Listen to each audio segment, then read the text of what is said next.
नमस्कार, all India news मध्ये आपलं सहर्ष स्वागत। मी Nazir Mulani, all India news. All India news मध्ये आपले सहर्ष स्वागत। विरार रेल्वे ब्रिजवर पतीचा पत्नीवर जीवघेणा हल्ला। घरगुती वादातून पतीने पत्नीवर विरार रेल्वे स्टेशन ब्रिजवर चाकूने जीवघेणा हल्ला केला। यावेळी प्रवाशांनी मध्यस्थी केल्याने पत्नीचा जीव वाचला आणि पती पोलिसांच्या हाती लागला। ही घटना सकाळी 7च्या सुमारास विरार रेल्वे ब्रिजवर घडली।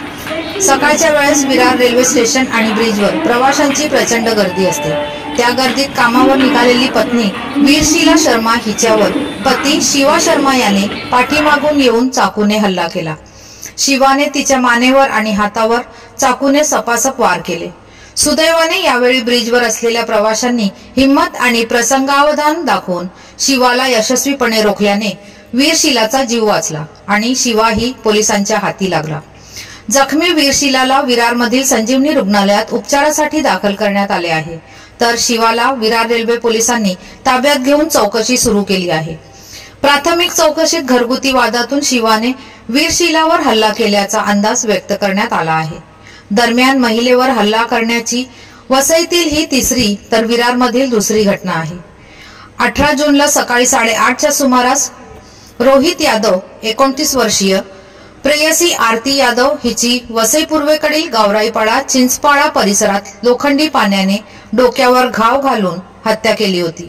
धक्कादायक बाब म्हणजे गर्दीने गजबजलेल्या रस्त्यावर रोहित आरतीची हत्या करत असताना तिला वाचवण्याचा प्रयत्न झाला नव्हता, अन्यथा आरतीचा जीव वाचला असता। त्यानंतर विरारमधील फुलपाडा येथील साईनाथ इमारतीत राहणाऱ्या 32 वर्षीय धनश्री आंबळसकर या विवाहितेची तिचा प्रियकर शेखर कदम याने 25 जूनच्या दुपारी तिच्याच घरात कुणीही नसताना गळा दाबून हत्या केली होती। त्याआधी 10 जूनच्या सकाळीच पालघर तालुक्यातील मुरबे येथील स्नेहा चौधरी हिची तिचा प्रियकर सुमित तांडेल याने दगडाने मारहाण करून नंतर तिला खाडीच्या पाण्यात बुडवून ठार मारले होते। एका पाठोपाठ एक घडलेल्या या घटनेने खळबळ माजली असून महिलांच्या सुरक्षिततेचा प्रश्नही ऐरणीवर आला आहे।